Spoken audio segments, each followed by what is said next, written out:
This is Jody Lemieux, your host to the Spiritually Aligned CEO podcast, and you're listening to Conversations with Jody, your one divine guidance system, giving your mindset and business a spiritual facelift by tapping into energy, gaining inspiration, and up-leveling your life by unleashing your infinite potential. And on today's episode, I have with me Maribeth.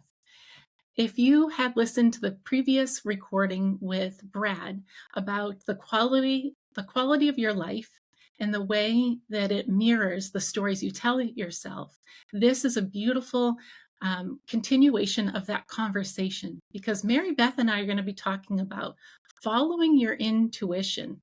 So Maribeth, thank you so much for joining me today. I'm so glad to be here, Jody. Thanks for inviting me. Honestly, this is going to be good. Yes, I'm really excited about the conversation around the stories we tell ourselves and the quality of our life, because when you are experiencing an intuitive nudge, and I would love to hear from you, the intuitive nudge that changed your life, and how do you recognize when it's the difference between the stories that you tell yourself and the intuitive nudges that come through? How do you know the difference? So I'm going to talk about my own experience, Jody, and I hope it pertains to people. I've lived long enough that I've had more than one intuitive nudge. Um, and so what, as I look back over my life, there's like a point of stopping and going, whoa, wow, oh yes, this is it.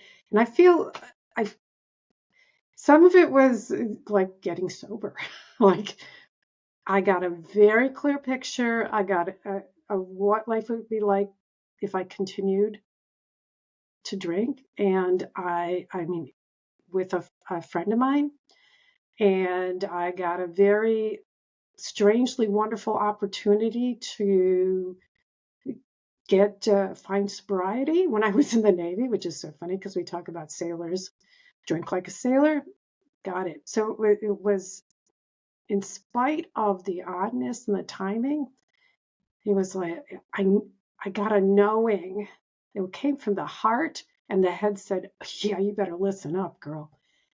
Take take the steps to do that." That's one of them.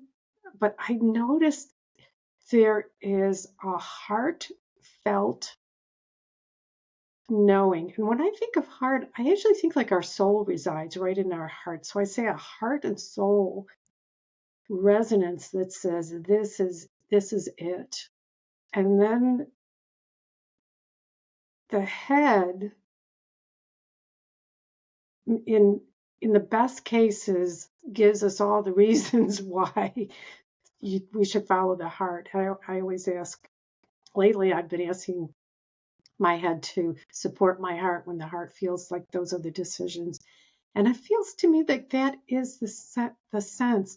And then there's the gut, there's even the gut that takes in. I feel like resilience and resourcefulness comes in the gut, and that says, I'm going to support your heart in figuring out how we make this happen. And there were other times, but the other big one was becoming an animal communicator and going from Navy to an association to massage, uh, which started to wake up my intuitive abilities because I met somebody who said, I'll teach you Reiki. And I became a Reiki master. And then my dog started communicating with me. I'm going to pause you here for just a moment, because this is Thank you. such a beautiful message. And people are like, wait, what? Did she just say Navy to massage to Reiki and now an animal communicator? Wait, pause this story. All right. Let's dive a little bit deeper into your personal story, because maybe somebody who's listening is having a similar experience. Maybe they're an employee and they want to become self-employed, and they're getting this intuitive nudge, but their mind is saying, wait, you've never done this before, so if you wouldn't mind just pausing a little bit. So you enlisted in the Navy and you're in the process of choosing to live a clean and sober life. Yep. And then while you're, I guess, did you retire at this point and then go into Retired, yeah, retired lieutenant commander here in I'm in Virginia, and my kids were little, and I thought I need another. My head said I need another job, and actually somebody I knew in AA offered me a great job in an association. Another thank you. And at the end of that time, I got this crazy thought that massage would be so cool. And there's my intuition, the nudges, but the heart is saying, "Wow, yes, this is good. Let's do it." And my head and my resourcefulness said, "Yeah, learn that while you're still working for the association. Work it out for them." So the head part of me funded the training and worked with the family about, because the kids were out of the house at that point, how am I going to do this business? And then when I became a Reiki master, my dogs, the first two had already passed. They were in spirit. They came to me. And I said, "What the heck is this?" And a few more examples with my dogs, and my friend said, "That's animal communication." And I thought, I don't know what it is, but I love it. I want to do it. Still working for the association, got some training because I had no idea how to be an entrepreneur. So that's where the head's supporting the heart. Resourcefulness comes in and says, "Oh, I think I can do both of these. How can we figure that out?" Am I being useful here? Am I? Yes, this is really helpful because what I'm hearing from you and what I've experienced from some of my other um, audience members who have asked me, well, how do you know if it's um, an intuitive nudge or if it's something that you yourself make up, or is it programming? And you're touching on the difference here so beautifully, because after you retired from the Navy, your thoughts and your mind said, okay, I've got to support my family, my children are still young, and then you went into a job. And while you were in the job, that's when your intuition kicked in and provided you an opportunity to do what you love. It's that heart space, it's that fulfillment and joy that comes from service, whether it's service in your business, learning entrepreneurship, whether it's service to animals, other loving humans. And so, this is a beautiful explanation of the stories we tell ourselves mirror the quality of our life, just like Brad was talking about in the previous episode. You're just enhancing that in understanding the difference between your following your intuition or following the mindset, the headspace. And that's a beautiful description right there. So thank you for sharing that. Oh, good. And so again, my head and my resourcefulness said, "Okay, we can make this work." And my husband said, "Yeah, let's do it." Um, and so there was a point where it was clear that I needed to be fully entrepreneur, and that was scary, and yet we made it work. And I had a lot of support with people that I had met in some of my training, and I still found that my intuition helped me figure out what I needed to do next. What training did I need, or what did it? And I wasn't doing alone. It was finding the right people to guide me in this new endeavor to be an entrepreneur, because it's like I don't have a clue. I really don't. I'm used to a paycheck every 2 weeks, okay, or once a month, whatever. So I have continued to use it. Again, I trust, and I even say every day that my heart leads, and my head is happy that my heart leads. It's like, that's the way it's supposed to be, okay? I don't know if I should tell anybody, but heart's supposed to lead, and the head is supposed to support it, and the gut is supposed to support it. And they're happy doing that. And I continue to, as best as I can, make those decisions that way. And that's a beautiful description of alignment. You're in full alignment with your soul and moving intuitively forward, as you said, guided by your heart, and then your mind and your gut support it. That's a beautiful way to describe to the person who's listening, wondering, is this a gut response, a thought response, or is this an intuitive following my heart? So if somebody's experiencing an intuitive nudge, what would you say would be, yes, that's an intuitive nudge, or you might want to cross check that with something else? What would be your advice to know the difference?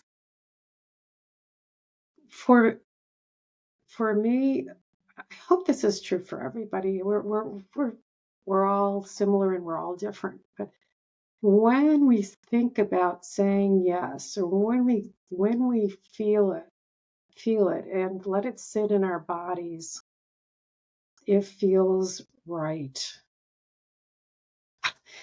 Okay, here's a beautiful example I hope you like. My niece just had a baby, and I got to go over when they finally, things were calmed down, and the was about 3 months old, and I got to hold the baby in my arms. I hold her in my arms, and I got to feed her, and there was that feeling of, oh, this is good.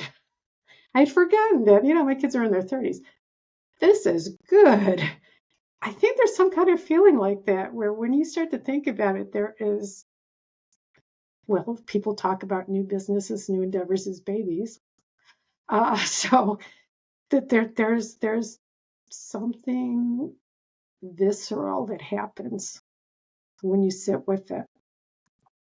Oh, that's a beautiful example, because being aware of the way your body responds to an action or a thought, or just being aware of yourself, self-awareness is, for me, is key to knowing if it's, for me, intuition, or if it doesn't feel right. I like the difference between feeling right, really knowing your own inner joy versus your own inner discomfort. You know the difference if you were to sit and pause for a moment. So know yourself a little bit deeper. So that was a beautiful explanation of how do you know the difference. And then, so as you are now knowing the difference and you're going into animal communication, how has this changed your life? I mean, you've talked a little bit about feeling support by the community and your husband. How has this changed your life? A wonderful thing happened for me. I have worked with so many people and their beloved companions. I'm going to put it that way because that's the reality for many of us, that my heart has expanded, and I have found the ability to have less judgment around people's decisions, uh, and and even additionally looking at my own decisions around my animals. Like, you gotta, at least for me, when I go into this, I go and say, well, how did I do as a parent or guardian? And like, if you find on my website, you'll see that there's a point where it's like a C minus or a D plus when I had a dog when I was drinking. Self-compassion has shown up for me, and then compassion for other people going through whatever they're going through with their animals. And also a greater appreciation for human beings and how their best selves who usually show up when we're in a session. There's just there's so much concern and love.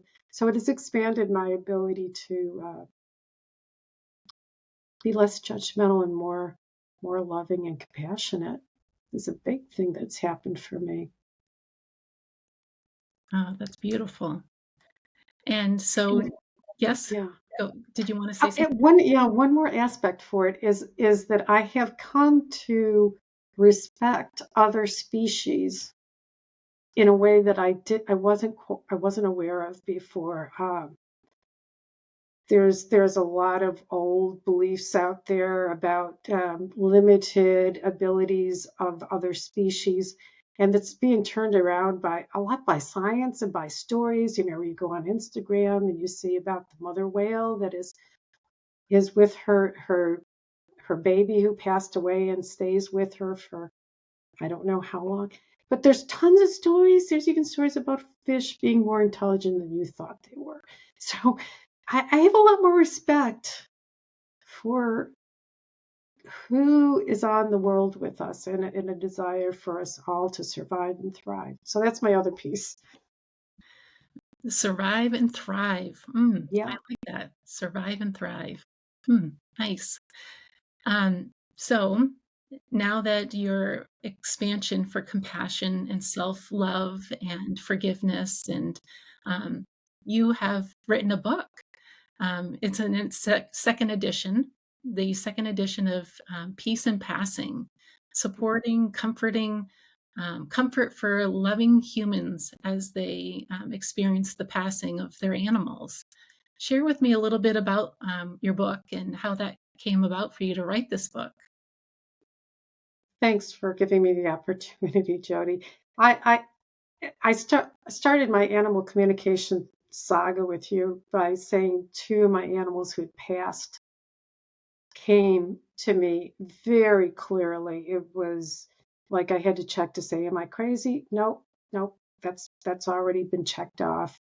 I had a career in the Navy. I worked in an association. Nobody sent me to crazy town. And so it was real that our animals survive the physical death of their bodies. And I wanted people to hear that as part of the comfort. And what I also noticed when I wrote the second edition is that our grief starts when we get a dire diagnosis for our animals, or we start to see them physically going downhill. That's when the human grief starts, the projecting to, heck, that's right, they're not going to live forever. Like we know that intellectually, but it starts to hit us. And I wanted to share mindsets and strategies for helping us through that time. Plus, I got a lot of stories from myself and people that I've worked with and their animals. So there's a lot of little stories and pictures of animals in there about how people got through it and found peace. And I cried a lot and enjoyed writing it because I wanted it to be helpful for everybody who goes through that experience. So, how can people get in touch with you or order a copy of this book that you have beautifully put out there? There's a, you can go to if you're a Kindle person, you can find the book. Excuse me. If you're an Amazon person, you can find the book on Amazon or Kindle. If you want other ways, my website, sacredgrove.com, has a page on my book that lets you find the book other ways. So either Amazon or you go to my website and look for my book. And I hope that it brings you some comfort in some way. Well, thank you so much for joining me today. I would love to have you share one piece of wisdom, one piece of advice that you'd like to leave the listeners with today. My piece of advice, yeah, I thought about this. When we get an intuitive hit, I have learned that it always feels like some imaginative things like imagination. It just doesn't seem real. It doesn't seem like it's based in reality at first. But my golden nugget is to say that is a connection that you're receiving from your, you can call it your higher self, whoever is looking out for you, and that includes yourself, to tell you to wake up and don't dismiss it, especially if you get those wonderful feelings. Is trust it. Don't write it off. Trust it.